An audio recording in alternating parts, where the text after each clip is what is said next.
ApeCoin. Yeah, go for it. All right. So shit. ApeCoin DAO, is the ApeCoin DAO at risk, right? So let me read this to you, and then I'm going to give you my thoughts on it. So ApeCoin DAO Foundation claims DAO risks vulnerability without help.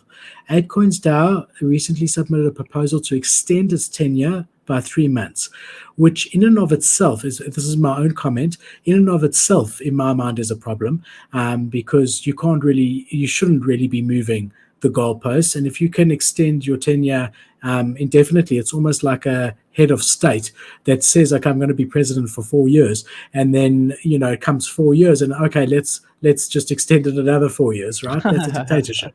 Yeah. So that's part of what I'm not happy with here, but it's worse than that.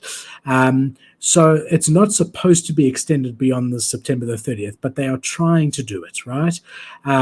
And the DAO would fall into a vulnerable period during which it will lack actionable operational procedures. Members of the Bored Ape Yacht Club community have questioned this proposal, especially as the foundation members each received $125,000 for 6 months of service. So the proposal is that they extend the service, and people are correct in thinking that means that they're going to also be extending the compensation. So if they paid $125,000 for 6 months, if they extend it by another 3 months, is there going to be another $60,000 that has to be paid to each of these guys?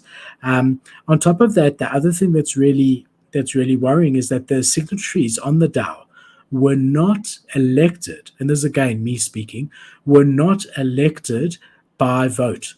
They were put in place by the founders. They chose. So it's like, if I really trust Cade, and I've got my own selfish wants and needs at hand, and I say, okay, I say that Cade is running my bank account from now on, but it's not me. So you can trust that he's going to do what's in the best interest of you, but Cade's loyalty might very well lie with me. And after I say that, I pick up the phone to Cade and say to him, listen, transfer this, do this. So whether Cade's got the access to sending my funds or I do, I have access regardless.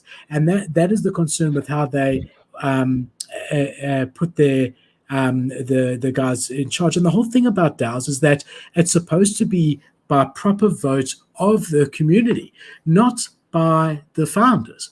So a lot of questionable stuff going on, and a lot of people worried, including members of the Bored Ape Yacht Club community. The other thing that you do need to be very worried about with ApeCoin at the moment, and this is something that was made very, very clear to everyone from the beginning, so this isn't anything nefarious, but something that you do need to be concerned about is when the unlock periods are happening, the various unlock periods for ApeCoin. And some of them are happening quite soon. So when they launched ApeCoin, there were different tranches that were launched, but said these will be locked up for 6 months. So the founders got certain amounts, and different people who had an interest got certain amounts of ApeCoin, which they are not allowed to touch until a certain stage. And at different stages, that gets unlocked. And obviously, if you've been waiting a year and you get 1 million ApeCoin and you feel like cashing it in and getting $5 million, you will be able to at certain dates coming up. So just make sure that if you are thinking of investing in ApeCoin at this stage, that you're very familiar with when they get access to those funds, when the different tranches of funds get unlocked. That's really, really important as well. Again, here saying that the ApeCoin board is exclusively investors, right? So guys who have put money in are on the board, and people are saying this seems a bit weird to have only board members with potentially adversarial motive to the rest of the DAO. So they want to see the community's response, and then a lot of people are worried. A lot of people are saying they can be trusted. So you've got things on both sides of the coin. Excuse the pun. Dear ApeCoin community, our DAO governance, and this is where they're trying to extend it past 6 months, right? So lots of look on the flip side. This is new. Currencies within ecosystems, especially within NFT projects, is new. And yes, there are going to be teething things and things that they need to figure out. So Yep. I don't want this to come across too bearish. I'm actually very bullish on Yuga, and when they do launch other side, whether that be 6 months or 6 years, I do know that ApeCoin is going to be pivotal into that economy, just Yep. like Sand is in Sandbox. And if other side is successful, like they hope it will be, ApeCoin is going to go to the moon. I do know that. And there's a lot of ifs, but it will.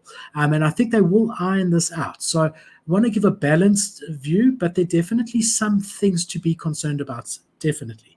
Yeah, I'll give my thoughts on it. Like with Please. other side, I'm not as bullish long term. I'm very, very bullish long term. Like I would love to buy a lot of ApeCoin at $1 to $5, whatever, flip at 10 to 20 bucks, whatever it ends up being. I'm not bullish on holding to a potential like $100 ApeCoin because I just don't know if people are going to choose the other side as the metaverse, where then if they do, then I'll be kicking myself because that coin will be worth, hundreds of dollars, whatever, and I'll be taking a massive L. But I just don't know. Like, I just don't think that I don't think that the Bored Ape Yacht Club brand is strong enough. I really don't. I see way too many civil wars happening in their comment sections every single time something happens that everyone's not excited about. When they're not being airdropped money for free, they're mad. And it's really annoying. And I don't think that brand is very strong. Not getting money for free. It's